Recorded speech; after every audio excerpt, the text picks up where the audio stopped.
Hello everyone, welcome on biology village my YouTube channel. And आज हम बात करेंगे गाइज एक न्यू एल्गा बैट्रिकोस्पर्मम।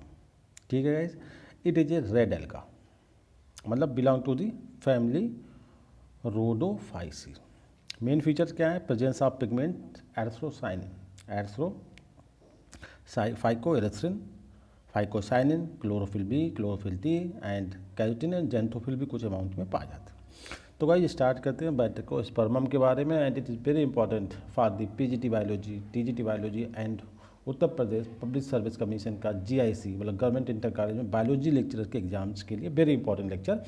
एंड तो बात करते हैं बैट्रिकोस्पर्मम गाइस, एक large filamentous multi cellular fresh water algae, fresh water rat algae. अब जैसा कि आप जानते हैं कि रेड एल्गी तो सभी कहाँ पाए जाते हैं? मरीन वाटर, ओशन, बट उन सब के opposite batrachospermum is single red algae that present in the fresh water. Common name क्या बोलते हैं? Frog spawn alga. ये क्यों बोलते हैं? क्योंकि कहीं अगर इसके हम थैलस की बात करें तो like that node inter node में डिवाइड होता है और इसके चारों तरफ क्या होता है? म्यूसिलेजनेस की कवरिंग पाई जाती है। इट जो स्ट्रक्चर बनती है इट लुक लाइक, आपने देखा होगा रेनी सीजन में जो इस तरीके से कुछ स्ट्रक्चर आपको पानी में दिखाई पड़ती हैं और जिनके चारों तरफ म्यूसिलेज का एक कवर होता है। ये क्या होते हैं गाइस? हिंदी में बोले मेंढक के अंडे होते हैं, जिसे बोलते हैं फ्रैग स्पैन। ठीक है, तो इसकी तरह सिमिलर होती है, so it is known as frog spawn alga. Now discuss करते हैं सिस्टेमेटिक पोजीशन। तो बाकी तो सब वैसे ही है, प्लांटी, थैलोफाइटा, रोडोफाइटा क्लास हो गया, और जीनस बैट्रिकोस्पर्मम जिस पर हम आज बात करेंगे। कुछ नामचीन स्पीसीज, कुछ इंपॉर्टेंट स्पीसीज जैसे कि टर्फोसम, जिलेटिनोसम एंड अर्कुएटम, ये इसकी स्पीसीज है, इन पे हम आगे बात करेंगे।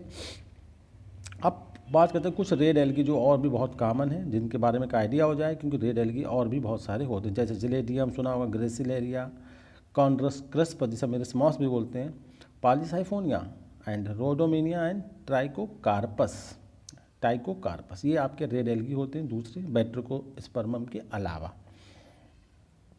ये जो आप पिक्चर देख रहे हैं गाइज, इट इज़ नॉट बैट्रिकोस्पर्मम। ये एक स्टेज एक एल्गा होता है, वो भी रेड एल्गी होती है, जिसका नाम होता है कैंट्रेंसिया।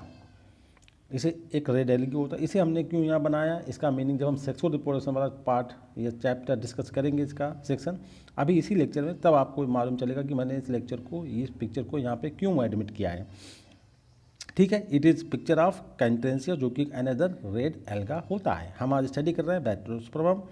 नाउ कुछ करेक्टर जिसमें हम इसके पूरी इमेज पे पूरा, मतलब कि introduction, habitat, sexual reproduction, asexual reproduction पे, सब पे इसमें कुछ बात करें, कुछ ऐसे इंपॉर्टेंट फीचर पे बात करेंगे जो पूरे एल्गी को डिफाइन करते हैं। तो बहुत प्यार से गाइड से देखने का है, बहुत ही पैशनेट वे में।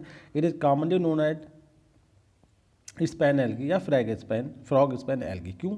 क्योंकि इसकी जो शेप होती है वो लुक लाइक फ्रैग स्पैन, अभी हमने जो बताया था। दूसरा पॉइंट है, इट शोज हेट्रोट्राइकस ब्रांचेस, मतलब दो टाइप की ब्रांचेज होती हैं, लिमिटेड ग्रोथ की ब्रांचेज और अनलिमिटेड ग्रोथ, दो टाइप की। तो मतलब क्या टर्म आता है? हेट्रोट्राइकस। और ये स्ट्रक्चर आपने इससे पहले कहाँ देखी थी? कारा में भी देखी थी गाइस। नेक्स्ट पॉइंट है, जो सेंट्रल पार्ट होता है थैलस का, वो कैसा होता है? उसे हम क्या कहते हैं? वो एक यूनिसेट का मतलब होता है इस तरीके की सेल्स का arrangement, single row of cells. क्या बनाता है? मेन एक्सिस, लो मेन एक्सिस हो गई है, कोई प्रॉब्लम नहीं है। Which divided into node and internode. देखिए ये नोड हो गया, और ये वाला जो बीच का पोर्शन होता है ये क्या कहलाता है? इंटरनोड कहलाता है। वाइल जबकि node directly produce branches of unlimited growth, और जो नोड से जो ब्रांचेज निकलती हैं वो कौन सी होती हैं? अनलिमिटेड ग्रोथ की डायरेक्टली ब्रांचेज जो कहाँ से निकलती हैं? नोड से निकलती हैं। ठीक है, नोड से केवल अनडायरेक्टली, अनलिमिटेड ग्रोथ की ब्रांच निकलती है डायरेक्टली नोड से। दूसरी ब्रांचेस कैसे निकलती हैं वो बता दूं। नोड से एक बेसल सेल का फॉर्मेशन होता है, फिर इससे बनती हैं ब्रांचेस ऑफ लिमिटेड ग्रोथ, और दो अनलिमिटेड वाली वो डायरेक्टली नोड से निकलती हैं। ठीक है, ये पॉइंट है। अच्छा, क्लोमेरुल्स, ये क्या होता है? देखिए एग्रीगेट का मतलब था group of basal cell plus branches of limited growth की ब्रांचेस, और बेसल सेल का जो ग्रुप होता है उसे हम क्या बोलते हैं? ग्लोमेरुल बोलते हैं। No problem, very simple. Next है, all branches of limited growth of equal size की होती हैं, एंड उनके ऊपर क्या पाए जाते हैं? स्मॉल हेयर्स पाए जाते हैं जो वेरी कलरफुल होते हैं। ठीक है, कहाँ पाए जाते हैं? उनके टिप्स पे पाए जाते हैं। लिमिटेड ग्रोथ की ब्रांचेज जो कि बेसल सेल से अराइज होती हैं, जो कहाँ प्रेजेंट होते हैं? नोड पर प्रेजेंट होते हैं। इसके अलावा सेल ऑफ मेन एक्सिस की जो सेल होती हैं वो कैसे होती हैं? सिलेंड्रिकल होती हैं। फिलामेंटस होती हैं, कार्टिकेटेड मतलब कवर होती हैं थ्रू शीथ। नेक्स्ट पॉइंट 7 में इस सिंगल सेल की अगर हम बात करें तो कैसी होती है, डबल सेल लेयर होती है और बाहर की लेयर आप जैसा जानते हैं फाइकोकोलाइट की बनी होती है, जिसमें 3 पॉलीसेकेराइड मेनली एल्जिन, कैराजिनान और आगार आगार होता है। और इनर लेयर जो एक्चुअल सेल वाल होती है वो किसकी बनी होती है, सेल्यूलोज की बनी होती है।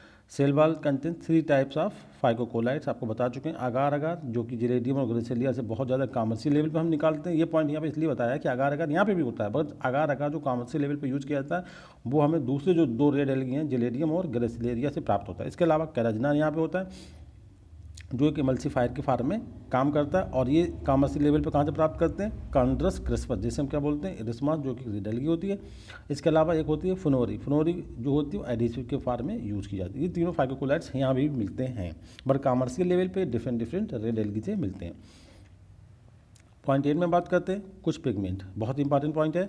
क्लोरोफिल ए, क्लोरोफिल बी यहाँ पे एब्सेंट होता है, उसकी जगह पर पाया जाता है क्लोरोफिल डी, ध्यान रखना है। फाइकोबिलिन्स होते हैं, फाइकोबिलिन्स कैसे होते हैं, फाटर सॉल्युबल होते हैं। फाइकोबिलिन रियल में होते क्या हैं, ये 2 होते हैं। फाइकोएरिथ्रिन जो कि मेन पिगमेंट होता है जो रेड कलर प्रोवाइड करता है इसे, और दूसरा होता है फाइकोसाइनिन, ठीक है। इसका भी रोल अभी आप बताएंगे। इसके अलावा they found in cool clear moderately flowing running fresh water, और अच्छा कर लें फ्रेश वाटर, ठीक है। फ्रेश वाटर मतलब clear cool moderately running fresh water में ये पाया जाता है। अब फ्रेश वाटर की बॉडी जैसे कि आपके स्ट्रीम्स, लेक, ये सब बॉडी होती हैं, ब्रूक्स। नेक्स्ट पॉइंट देखते हैं, they have differentiated different colour, they have different colour, क्यों, रेड तो नाम है मगर इनके अलावा ये रेड डिफरेंट कलर के होते हैं। प्रेजेंस इन वाटर बॉडीज कैसे, जैसे अगर डीप वाटर में प्रेजेंट है तो वो कैसे होंगे, डार्क वॉयलेट और रेडिश कलर के होंगे, ठीक है। नॉर्मली डीप वाटर में पाए जाते हैं तो रेडिश कलर के होते हैं, इसलिए हम रेड एल्गी कहते हैं। मगर कुछ सैलो वाटर में पाए जाते हैं, जैसे कि हमारा जो बैट्रिकोस्पर्मा हम बात करते हैं, ये वाली जो है जो लेस डीपर पानी में पाया जाता है, ये ऑलिव ग्रीन के होते हैं, थोड़ा हल्के से ग्रीनिश कलर के। ना अब हम एक स्पेसिफिकली डिस्कस करते हैं जनरल वे में कि अकरेंस, वही जो बात ऊपर बताई वही हम यहाँ बताएंगे, थोड़ा डिटेल में बता देंगे आपको। रेड एल्गी अबंडेंट कहाँ होते हैं, general point marine habitat, but are relatively rare in fresh water, बहुत ही कम पाए जाते हैं जो फ्रेश वाटर। उसमें से आज जो हम डिस्कस कर रहे हैं बैट्रिकोस्पर्मम, ये भी आपका फ्रेश वाटर में पाया जाने वाला रेड एल्गी है। Usually found in lotic habit जैसे flow water like streams, spring, creeks, run, river, brooks and channel, ये इतने सारे मैंने आपको कौन से बताएं फ्रेश वाटर बॉडी जो लोटिक होती है। लोटिक में बहुत फ्लो, बहुत ही रेयर फ्लो पाया जाता है उसमें। फॉर एग्जाम्पल जैसे बैट्रिकोस्पर्मम जो आज हम डिस्कस कर रहे हैं वो भी इसी कैटेगरी में आ रहा है कि ये ओशियन में नहीं पाया जाता, ये मरीन वाटर में नहीं पाया, ये कहाँ पाया जाता है, slow flowing fresh water. Batrachospermum is also found in slow flow running streams like, इसके अलावा बैंक जो होते हैं किनारे होते हैं, लेक्स एंड पॉन्ड के किनारों पाया जाता है। It is more commonly found in well aerated water, well aerated के वाटर मतलब जिसमें ऑक्सीजन की कंसनट्रेशन ज़्यादा हो, क्योंकि ये एल्गी क्या करता है, ये अनपॉल्यूटेड जगहों पे पाया जाता है। इसका मतलब ये अनपॉल्यूटेड वाटर बॉडी का इंडिकेटर का भी काम करता है बेल एरेटेड वाटर में। इसके जो फिलामेंट्स होते हैं, कुछ जो हमारे एनिमल्स होते हैं लाइक जैसे grazing, amphipods, insect larvae and snail जो वाटर बॉडी में पाए जाते हैं, उनके गट में भी रिपोर्ट करेंगे। ये तो हैबिटेट होगा, कहाँ कहाँ पे ये पाए जा सकते हैं। बैट्रिकोस्पर्मम, इस पिक्चर में बैट्रिकोस्पर्मम की एक इस डायग्राम से कोई मीनिंग नहीं है गाइस, इसमें दिखाया था ये वाला आपका डायग्राम कारा का, ये देखें आप, ये आपका बैट्रिकोस्पर्मम एक सिंगल पिक्चर है जिसमें आप देख रहे हैं ये किस तरीके से नोड वाला रीजन है, ये नोड्स हैं इसके, जहाँ पे बंच प्रेजेंट है जिन्हें हम क्या बोलते हैं, ग्लोमेरुल बोलते हैं, ठीक है। अब हम बात करते हैं इसके अलावा और भी कुछ डीप वाटर में जो पाया जाए, तो बताया जाए कि रेडिश कलर और डार्क वॉयलेट भी हो सकते हैं, सैलो वाटर में ऊपर ही बताया कि ऑलिव ग्रीन कलर के हो सकते हैं। हाँ, अब इनकी जो डेप्थ है, कुछ ऊपर पाया जाता है, कुछ बहुत ज़्यादा डीप ओशियन में पाए जाते हैं। तो कहने का मतलब जो intensity of light deep water में नहीं पहुंच पाती, तो इंटेंसिटी ऑफ लाइट जो होती है एक मेजर फैक्टर है जो इनके कलर को चेंज करता है, ठीक है। तो intensity of light changes the colour of pigment and ultimately the organism का कलर भी बदल जाता है, क्यों, इंटेंसिटी ऑफ लाइट की वजह से। प्लांट्स आर ब्लू ग्रीन जैसे olive green, violet and red. Plant का मतलब यहाँ पे है बैट्रिकोस्पर्मम से, जैसे बैट्रोस्कोन स्पीसीज होती है, कहाँ पाई जाती है, ट्रॉपिकल एंड सब ट्रॉपिकल रीजन। इसी तरीके से बैट्रोस्कोमम जिलेटिनोसम जो होती है वो आपकी बहुत ही ज़्यादा टुंड्रा जो एरिया होता है तो कोल्ड वाले वहाँ पे पाई जाने वाली स्पीसीज है, जैसे 0 से 24 डिग्री सेंटीग्रेड का हाईएस्ट टेम्परेचर टॉलरेट कर सकती है। इसके अलावा बैट्रोस्कोमम की स्पीसीज कुछ यूरोफाइटिक होती है। यूरोफाइटिक का मतलब होता है गाइस कि जो मतलब बहुत ज़्यादा ओपन सनलाइट में रहना पसंद करती हैं, जैसे बैट्रोस्कोमम जिलेटिनोसम, जैसे ऊपर बताया था ये। इसके अलावा शेडेड वाले या ब्राउन वाटर में पाई जाने वाली स्पीसीज है बैट्रोस्पर्मम टर्फोसम, ये पाई जाती है ब्राउन वाटर या शेडेड एरियाज में। अब टर्फोसम की जो हम बात कर रहा है ऊपर ये वाला, ये पाई जाती है कॉमनली कहाँ पाई जाती है, बोक्स में। बोक्स क्या होते हैं देखिए, बोक क्या है, बोक को हम बोगलैंड भी कह सकते हैं। ये रीजन में क्या होता है, ये वेटलैंड होता है। वेटलैंड समझ सकते हैं आप, एक अलग से पूरा टॉपिक है वेटलैंड, ये टाइप ऑफ वेटलैंड जहाँ पे बहुत बड़ी अमाउंट में क्या होता है, पीट। पीट का मतलब होता है ब्रायोफाइट से मिलने वाला जो रेसिड्यू होता है, वो मटेरियल होता है, डिपॉजिट होता है। और डेड प्लांट मटेरियल भी मास है, जैसे कि आपकी bryophyte and majority of cases sphagnum. Sphagnum क्या है, ये ब्रायोफाइट है, ये सब पीट को बनाने वाले। अब इसका पिक्चर देख लेते हैं क्या होता है। ये बोक्स होता है, ठीक है। इस एरिया को हम बोक्स वाला एरिया बोलते हैं, जो कि फ्रेश वाटर बॉडी होती है। इसमें भी पाया जाता है कौन, बैट्रोस्पर्मम टर्फोसम पाया जाता है, ठीक है। ये वाला बॉक्स में पाया, ध्यान रखना है, वेरी इंपॉर्टेंट। मैंने एमसीक्यू बनाया था ऑलरेडी, मैं बता चुका हूँ। अब इस पॉइंट में हम डिस्कस करेंगे कि ये डीप में क्यों पाए जाते हैं।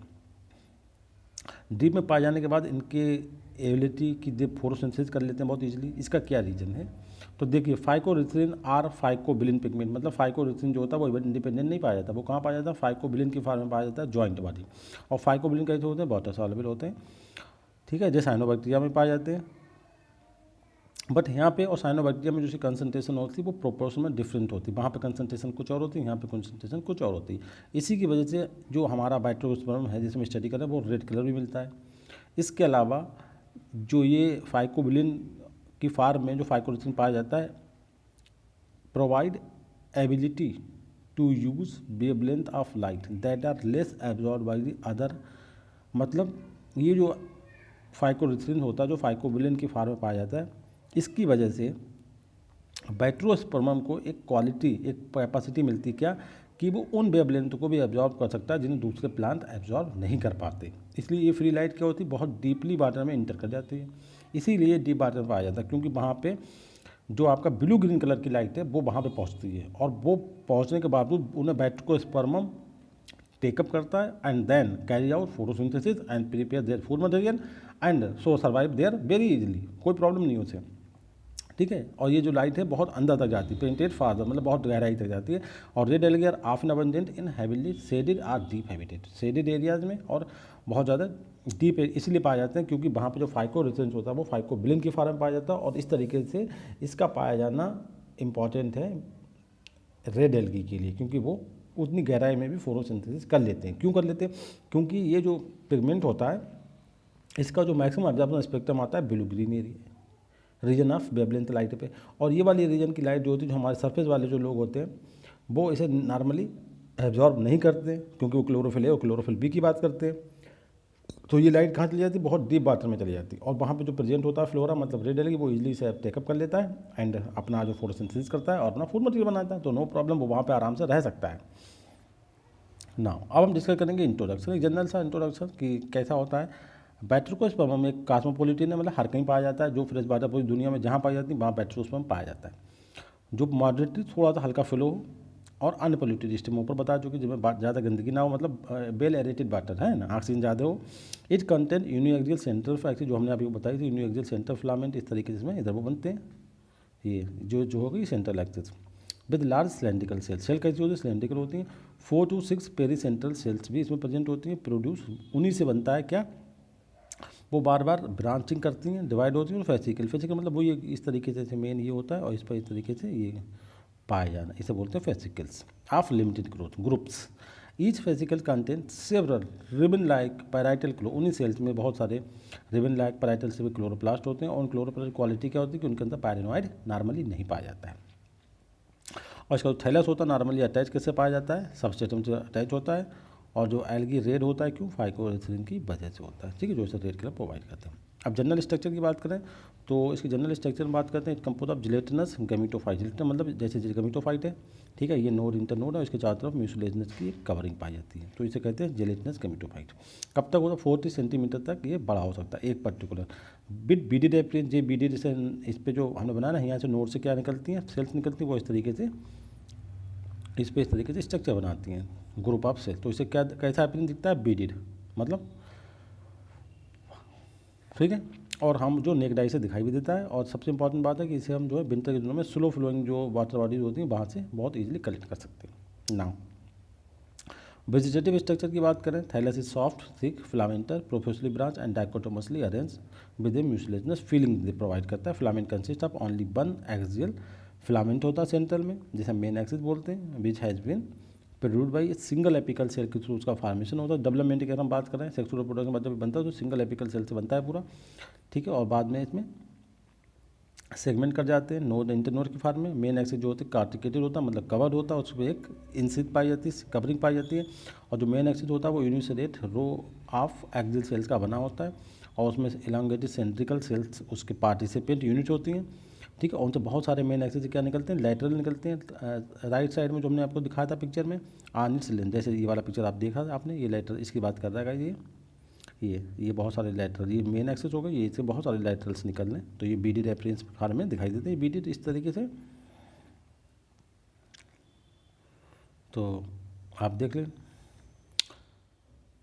ठीक है। अब उसमें दोनों तरह की ग्रोथ होती है कि ब्रांचेस ऑफ लैटरल होती हैं, जिन्हें क्या कहते हैं लिमिटेड ग्रोथ ब्रांचेस। इसके अलावा इसके बाद देखें तो इस पर पूरा ब्रांचेस ऑफ अनलिमिटेड ग्रोथ की भी होती हैं, और लिमिटेड ग्रोथ की देखो एक सिंपल सी बात देखो, यहाँ पे ये है मेन एक्सिस, मेन एक्सिस से ये पोर्शन है नोड वाला। नोड से सबसे पहले एक बेसल सेल का फॉर्मेशन होता है, फिर बेसल सेल से फॉर्मेशन होता है ब्रांचेस ऑफ लिमिटेड ग्रोथ, ठीक है।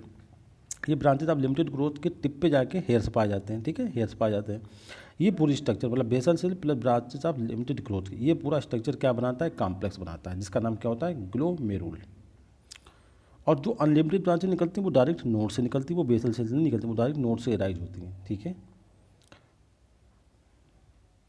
अभी दूसरा पॉइंट देखें कि नई स्ट्रक्चर आती है, इसे बोलते हैं सीडोकार्टर। इसे समझ लें ये क्या होता है। In addition to the numerous branches of limited growth की तो एराइज होती हैं similar to main filament in structure, जो मेन फिलामेंट की तरह ही दिखाई देती हैं। अब बेसल सेल जो होती है फिलामेंट, जिससे ब्रांचेज अब कौन से निकलती हैं, unlimited growth arise to produce filament growing downward and ensheathing the main cortex. अब बेसल सेल से कौन सी ब्रांच एराइज हो रही हैं, अनलिमिटेड ग्रोथ की। मेन ब्रांच से भी निकलती है वो नोड से और डायरेक्टली, और बेसल सेल से भी, लाइक जैसे कि लेटरल ग्रोथ वाली ब्रांचेज अराइज होती हैं, उसी तरीके से ब्रांचेज ऑफ अनलिमिटेड ग्रोथ की भी बेसल सेल से भी अराइज होती हैं, ठीक है, दोनों होती हैं, और ये डायरेक्टली भी अराइज होती हैं। आल्सो प्रोड्यूस फिलामेंट जो ग्रोइंग डाउनवर्ड नीचे की तरफ जाते हैं, और जो हमारा मेन एक्सिस होता है उसे कवर कर लेते हैं, ठीक है। और दे आर कॉल्ड, इस तरीके से जो मेन फिलामेंट होता है वो कैसा हो जाता है, उसके ऊपर कवरिंग पाई जाती है, they are called corticating filament. And उस तरीके से हम उस कंडीशन में उसे क्या बोलते हैं, सीडो कार्टेक्स। मतलब ऐसा लगता है कि उसके ऊपर कार्टेक्स जैसे होता नहीं, हम कोई मोनोकार्ट या डाइकार्ट प्लांट देखते हैं तो पूरी कार्टेक्स पाई जाती है, मतलब एक आउटर लेयर सबसे जो बाहर होती है कवरिंग पाई जाती है। मगर यहाँ पे वैसा अपीयरेंस तो होता है, मगर रियल वो कार्टेक्स नहीं होती, तो उसे हम क्या बोलते हैं, सीडो कार्टेक्स बोलते हैं।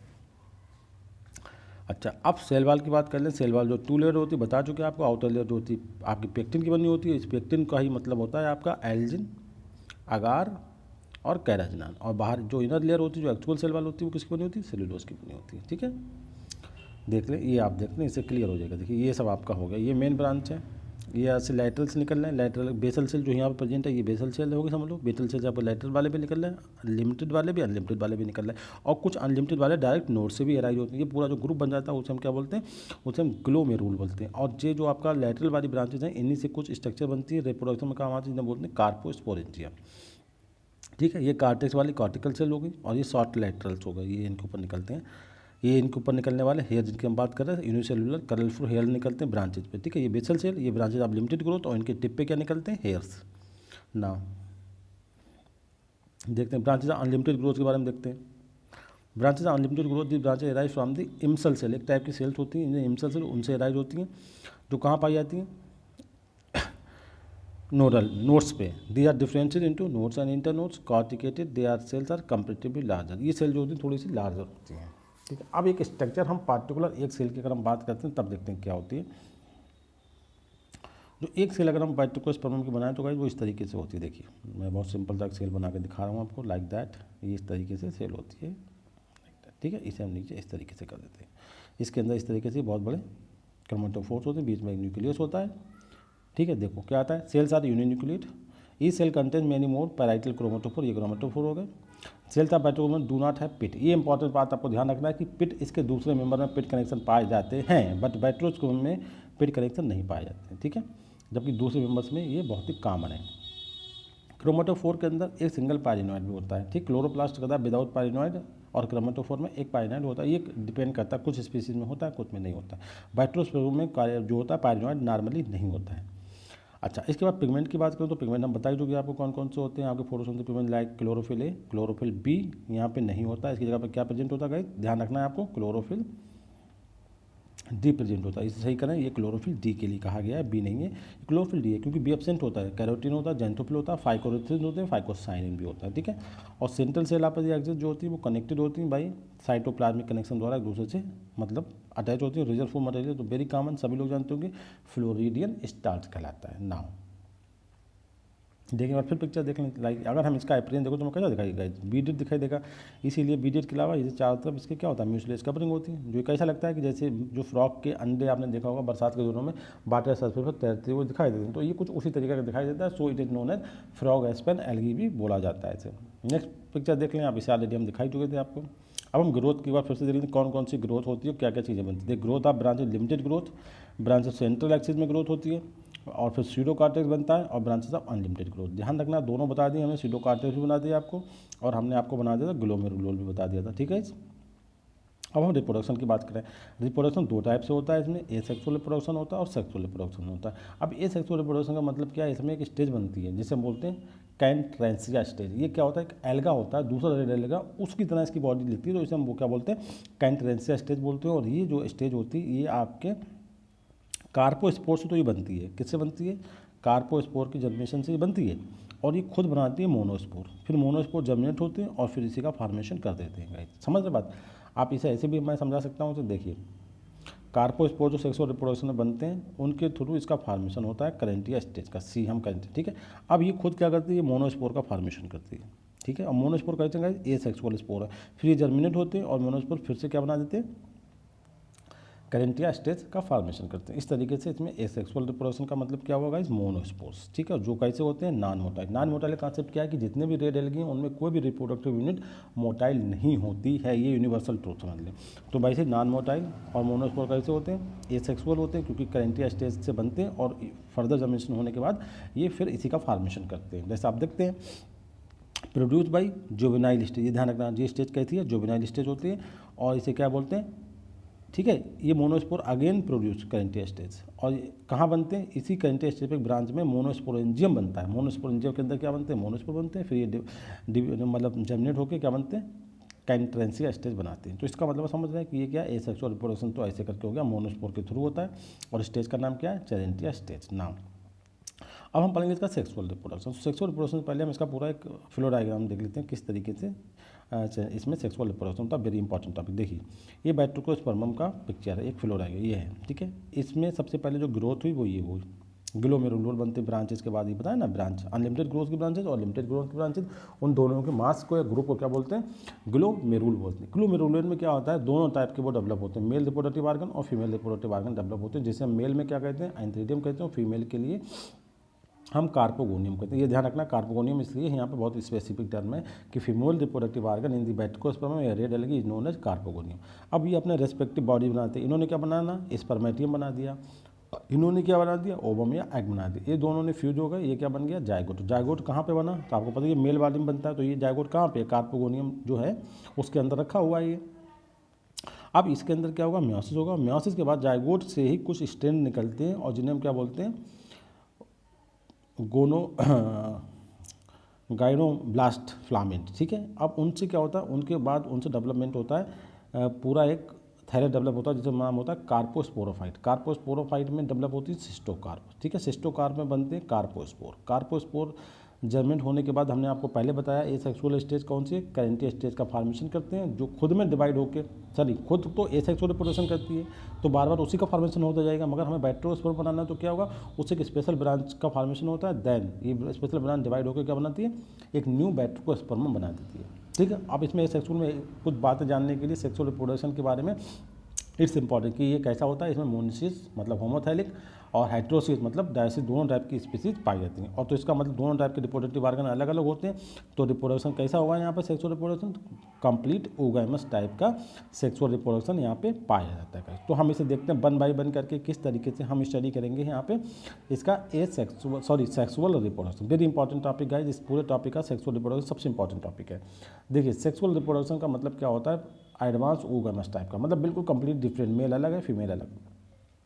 प्लांट बता दिया होमोथैलिक भी होते हैं, मतलब मोनोसिस डायसिस दोनों टाइप की स्पीसीज होती हैं। और मेल आर्गन और फीमेल आर्गन क्या कहा था, मेल को कहा जाता है स्पर्मेटेंजियम, और जिसमें या एंथीरिया भी कह सकते हैं, और जो फीमेल रिप्रोडक्टिव आर्गन होता है ओगोनियम को क्या बोलते हैं, कार्पोगोनियम भी बोलते हैं। ये ध्यान रखना है, वेरी इंपॉर्टेंट। अब हम एक एक का डेवलपमेंट कर लेते हैं। स्पर्मेटेंजियम को पहले कर लेते हैं, एंथीरियम बोलते हैं। कैसा होता है गाइस, एक ही सेल से बनता है, यूनिसेलुलर होता है, और इसका जो थिक बाल्ड कलरलेस होता है, राउंडेड होता है। राउंडेड ध्यान रखना, क्वेश्चन मैंने बनाया ऑलरेडी इस पे MCQ, जो आपस में एक मतलब सिंगली प्रोड्यूस होता है या फिर चार चार के ग्रुप में प्रोड्यूस होती है। इसका प्रोटोप्लास्ट अंदर एक का प्रोटोप्लास्ट चेंज होने के बाद एक सिंगल जो बॉडी होती है जिसका नाम होता है स्पर्मेटियम, मतलब स्पोर जो रियल स्पोर है मेल उसका नाम क्या है, स्पर्मेटियम का फॉर्मेशन करता है। ठीक है, अब इसका पूरा जिसको बता दिया स्पर्मेटियम। अब जो आपका स्पर्मेटेंजियम है उसका फॉर्मेशन कैसे हुआ उसका देख लेते हैं। वैसे ही होता है जैसे इस पर एंथीरियर मदर सेल होती है, वैसी बात होता है AMC मतलब एंथीरियर मदर सेल, जो एक सिंगल या फिर चार का ग्रुप हमने ऑलरेडी ऊपर बताया था, ये सिंगल ही बनेगी या चार चार के ग्रुप में बनती है। फिर कहाँ बनती है, जिस जो स्पर्मेटेंजियम एंथीरियर मदर सेल है ये कहाँ बनती है, जो हमने बताया कि जो कहाँ होती है, जो एपिकल पॉइंट्स होते हैं शॉर्ट, जो लैटरल्स डेवलप हुए थे, ये लैटरल्स जो बने थे इनके जो एपिकल पॉइंट होते हैं उन पर डेवलप होती है। और ईच स्पर्मेटेंजियम के अंदर सिंगल एक स्पर्मेटियम का ही फॉर्मेशन होता है जब ये कंप्लीटली मैच्योर हो जाती है। ठीक है, स्पर्मेटियम क्या होता है उसकी क्वालिटी देख लीजिए, वो नॉन मोटाइल होता है, सिंपल जैसे हमने बताया रेडियम सब नॉन मोटाइल होंगे। और लिबरेट कैसे होता है, उसकी जो बाल होती है उसमें सिल्ट मतलब छेद का फॉर्मेशन होता है, उससे ये बाहर निकलता है और वाटर में फ्लोट करता है। फ्लोट का मतलब इसके पास खुद की तो अपनी कैपेबिलिटी होती नहीं कि खुद अपने स्विमिंग करे, तो ये क्या करेगा, टर्म क्या आएगा, फ्लोट, मतलब ये वाटर के ऊपर फ्लोट करता है, जिधर वाटर का फ्लो होगा उधर ये चला जाएगा। अब बैट्रोस्पर्म में न्यूक्लियस जो होता है स्पर्मेटियम का वो डिवाइड्स करेगा किसमें जल्दी से 2, मतलब उसका न्यूक्लियस डिवाइड होकर 2 मतलब 2, और बाद में क्या होगा ये फॉर्मेशन करेगा ट्राइकोगाइन की तरफ। जब ये उसकी ट्राइकोगाइन क्या गाइस अभी बताएंगे, ट्राइकोगाइन जो है फीमेल, जैसे ये सपोज ये कार्पोगोनियम है, और कार्पोगोनियम की तरफ जब से स्पर्मेटियम पहुंचेगा तो ये इसका पार्ट ये वाला कहलाता है ट्राइकोगाइन, और ये वाला कहलाता है माइक्रोफोर, जो लिखा हुआ है यही वाला माइक्रोफोर है, ये ट्राइकोगाइन। जैसे ही स्पर्मेटियम यहाँ पहुँचता है तभी इसका जो न्यूक्लियस है वो डिवाइड होकर 2 का फॉर्मेशन करता है। ठीक है, 2 न्यूक्लियाई का फॉर्मेशन करता है, और फिर स्पर्मेटियम का एक न्यूक्लियाई जो है 2 न्यूक्लियाई में से कोई एक न्यूक्लियाई जाके वहाँ पे स्पर्मेटियम कॉम्प्लेक्स का फॉर्मेशन करता है। क्योंकि क्या हो गया, एक अंडा हो गया, एक न्यूक्लियस, और स्पर्मेटियम का न्यूक्लियस डिवाइड होकर 2 बनाया, म्योसिस नहीं माइटोसिस हुई वहाँ पे, तो टोटल कितने बन गए, 3 बन गए। तो इस पूरी स्ट्रक्चर क्या बोलते हैं, स्पर्मेटियम कॉम्प्लेक्स भी बोलते हैं इस टाइम। ठीक है, अब हम बात करते हैं अपोजिट वाला इसका डेवलपमेंट ऑफ कार्पोगोनियम। क्या होता है, देखिए कार्पोगोनियम जो होता है फीमेल रिप्रोडक्टिव ऑर्गन्स होता है इसका, ये भी वैसे बनता है कहाँ पे, शॉर्ट लैटरल जो होते हैं उनके टर्मिनल सेल्स के इन पे बनता है। और टर्मिनल सेल जो होती है वो डिवाइड करके 4 सेल्स मतलब बढ़ती है, और उसमें जो टॉप मोस्ट सेल होती है अपर उससे डेवलप होता है कार्पोगोनियम। कोई दिक्कत नहीं है भाई, देखो लैटरल सेल्स है, लैटरल जो बने उनके टॉप मोस्ट सेल डिवाइड होगी, उसमें 4 सेल बनेंगी, और 4 सेल में से कोई एक सेल जो डेवलप होगी वो आपका कार्पोगोनियम में कन्वर्ट हो जाएगी। कार्पोगोनियम जो होता है एक यूनिसेल्युलर स्ट्रक्चर होता है, मतलब एक सेलुलर बॉडी होती है। अब इसके बारे में कैसे दिखाएंगे, कार्पोगोनियम कंसिस्ट ऑफ सोलिन का पार्ट जो होता है फूला हुआ होता है, जैसे हम आर्चिगोनिया ब्रायोफाइट में दिखाया था आपको, लाइक दैट, इस तरीके से बनाया था ऐसे, बस ये समझ लें। ये आपका पार्ट जो है ये आपका क्या कहलाएगा, ये माइक्रोफोर कहलाएगा, और जो वाला पार्ट जो है ये ट्राइकोगाइन कहलाएगा। ठीक है, अब पूरा इसकी स्ट्रक्चर कैसी हो गई, फ्लास्क शेप हो गई, आप देख लें। अब एस्कोकार्प क्या है, जो हमने लेटरल बनाया था जिसकी ब्रांच के ऊपर ये इसका फॉर्मेशन हुआ, ये लेटरल निकले थे, लेटरल की टॉप ब्रांच पर ये आपका बना है कार्पोगोनियम। तो कहने का मतलब है ब्रांच बेरिंग कार्पोगोनियम। ठीक है, इस ब्रांच को हमने क्या नाम दिया, इस ब्रांच को हमने नाम दिया एस्कोकार्प। जो किसका बना होता है, इसमें कितनी सेल होती है, 4 सेल, ये ध्यान रखना है आपको, बस ये 4 सेल का बना होता है। ठीक है, मेजॉरिटी में जो कार्पोगोनियम साइटोप्लाज्म होता है कार्पोगोनियम का वो कलरलेस होता है, सभी जितने भी रेडियल, मगर बैक्टीरियोस्पर्म में ये कलरलेस नहीं होता है, ये हल्का सा पेलिश ग्रीन कलर का होता है, ये ध्यान रखना है ना। अब हम क्या देखेंगे, देखो इसका अभी हम ये जो साइकिल अभी से ना देखेंगे, अभी हम इसका कार्पोगोनिया, अभी कार्पोगोनिया का हमने भी क्या बनाया था, कार्पोगोनिया का फॉर्मेशन करा था अभी आपके लिए कार्पोगोनियम। ठीक है, अब कार्पोगोनियम बारे में थोड़ा सा और देखते हैं, कुछ इंपॉर्टेंट बातें। ये पूरा हम ऑलरेडी बता चुके हैं आपको, इसे यहाँ से कट कर दें, थोड़ा आगे चलते हैं। कार्पोगोनियम ऑलरेडी बता चुके, रिपीट हो गया सेंटेंस ना। अब हमें फर्टिलाइजेशन, ठीक है, फर्टिलाइजेशन देखते हैं क्या होता है। फर्टिलाइजेशन भाई जैसा कि होता, दोनों आके नॉन मोटाइल स्पर्मेटिया कहाँ जाएगा, फ्यूज होएगा, वाटर के थ्रू वाटर की फ्लो कहाँ इंटर कर जाएगा, ट्राइकोगाइन जो फिर कार्पोगोनियम का पार्ट है, लाइक दैट। ये आपका माइक्रोफोर हो गया, ये कार्पोगोनियम आएगा, ठीक है।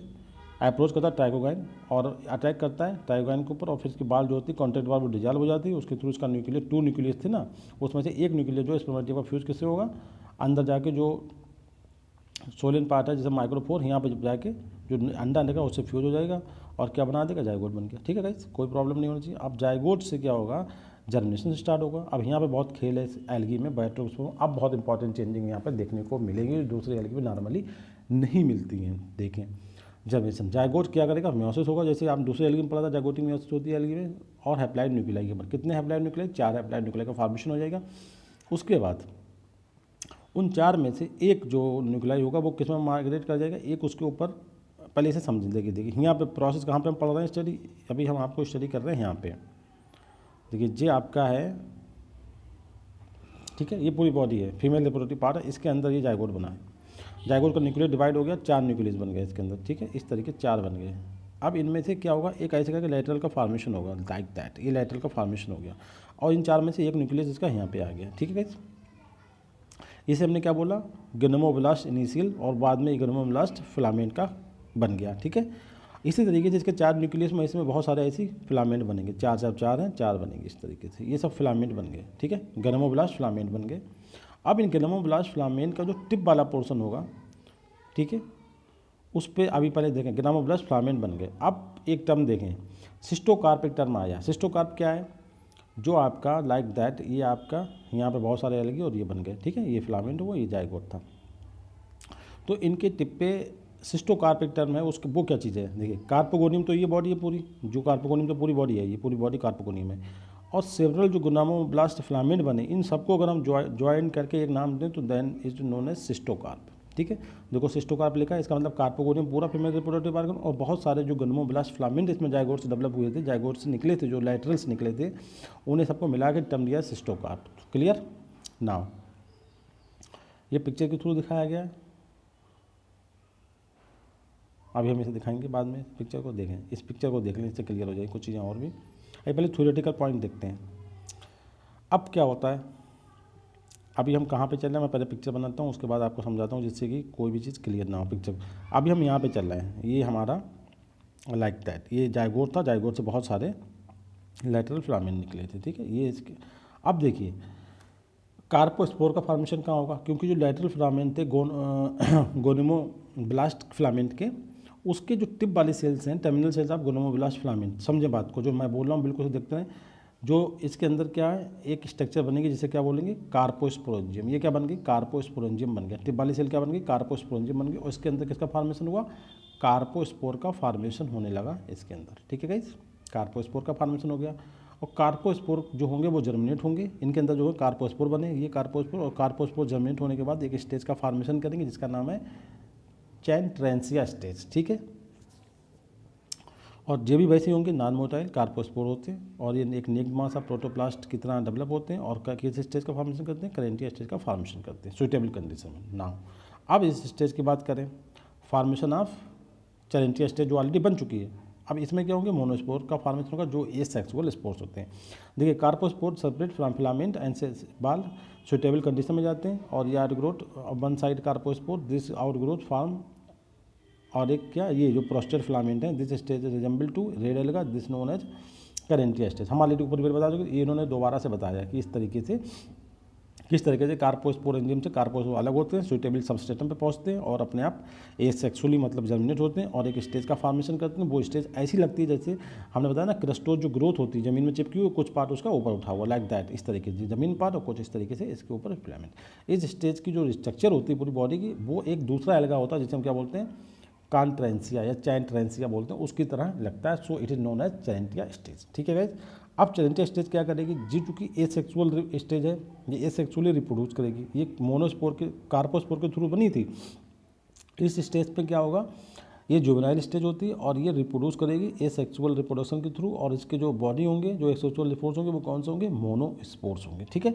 तो अब ये हम क्या स्टडी करेंगे, मोनोस्पोर कैसे बनाती है, देखो मोनोस्पोर का फॉर्मेशन होगा, और उनका प्रोडक्ट भी यही होगा, क्योंकि ये एसेक्सुअल रिप्रोडक्शन है, जो जिससे बनता है सिर्फ घूम के फिर वही बना देता है। अब मोनोस्पोर कैसे बनेंगे, वो भी नॉन मोटाइल है, यूनिन्यूक्लिएट एसेक्सुअल पोरन, दे प्रोड्यूस फ्रॉम किससे, मोनोस्पोरेंजिया। मोनोस्पोरेंजिया कहाँ बनेगी, जो चैरेंटिया स्टेज है इसमें जो फिलामेंट निकलेंगे उसकी सेल्स होंगी वो सोल्ड होकर मोनोस्पोरेंजिया का फॉर्मेशन करेंगे। उनके अंदर जो स्पेरिकल ऑब्लॉन्ग तो मोनोस्पोरेंजिया हो गई, और इसके अंदर क्या बनेंगे, मोनोस्पोर बनेंगे, जो आप कैसे होंगे guys, single spherical uninucleate body monospore होंगे, जो जर्मिनेट होंगे और फिर क्या बनाएंगे, फिर वही लौट के एक न्यू चैरेंटिया स्टेज का फॉर्मेशन कर देंगे। ठीक है, अब अल्टरनेशन ऑफ जनरेशन देखते हैं कि कितना कुछ हुआ। अब चैरेंटिया स्टेज से आप कहोगे कि न्यू बैक्टीरियोस्पर्म क्या बना। अभी यहाँ पर मैं आपको एक बात और बताना चाहता हूँ, जो बार बार चैरेंटिया स्टेज नहीं बनेगी, इसमें जो मोनोस्पोर तो यही बनाएंगे रिपीट करके, मगर जो चैरेंटिया स्टेज है इसके ऊपर एक स्पेशल फिलामेंट का फॉर्मेशन होगा अपने आप से स्वतः, और वो जो है न्यू बैक्टीरियोस्पर्मियम का फॉर्मेशन करेगा। ठीक है गाइस, अब इसे देखते हैं अल्टरनेशन ऑफ जनरेशन कि कैसे करके साइकिल एक दूसरे से मतलब रोटेट कर रही हैं। देखें बैक्टीरियोस्पर्म गाइस जैसे कि फ्री लिविंग एक इंडिपेंडेंट होता है, क्योंकि फ्री लिविंग का मतलब कि जो बॉडी होती है बैक्टीरियोस्पर्म खुद एबल होती to carry out photosynthesis and prepare their food material. Simple कैसा होता है, हैप्लॉइड होता है, लाइक डेवलप क्या करता है, स्पर्मेटिया और कार्पोगोनिया बनाता है। ठीक है, दोनों रिप्रोडक्टिव, ये दोनों के बीच फ्यूज होंगे, जाइगोट बनाएंगे। बिल्कुल सही, जाइगोट जर्मिनेट होने के बाद रिडक्शन डिवीजन करेगा और क्या बनाएगा, गोनोमोब्लास्ट फिलामेंट बनाएगा। गोनोमोब्लास्ट फिलामेंट के ऊपर क्या बनेगा, वो कैसे एक्ट करेंगे, उनकी टिप वाली सेल कार्पोस्पोरेंजिया, कार्पोस्पोरेंजिया के अंदर क्या बनेगा, कार्पोस्पोर बनेगा। बिल्कुल हम चलते चले जैसे मैं आपको पूरा बताया वैसे ही, जो कैसे होंगे, राउंड हैप्लॉइड कार्पोस्पोरेंजियम होती है। अब ये जो होते हैं कार्पोस्पोर जर्मिनेट होंगे, ये जर्मिनेट हुए, इन्होंने क्या बनाया, चैरेंटिया स्टेज बना दिया। अब आप कहेंगे कि बैक्टीरियोस्पर्मम दोबारा कैसे बनेगा, तो देखें दिस फ्यूचर प्लांट जो है, इससे जो द फ्यूचर प्लांट जिससे हम बात कर रहे हैं, द फ्यूचर प्लांट का मतलब batrachospermum arise from the filament of कैरेंटिया स्टेज के फिलामेंट से बनेगा। बस इतना ध्यान रखेंगे, लास्ट वाला द फ्यूचर प्लांट मतलब batrachospermum arises from filament of कैरेंटिया स्टेज, जिस स्पेशल फिलामेंट निकलेगा।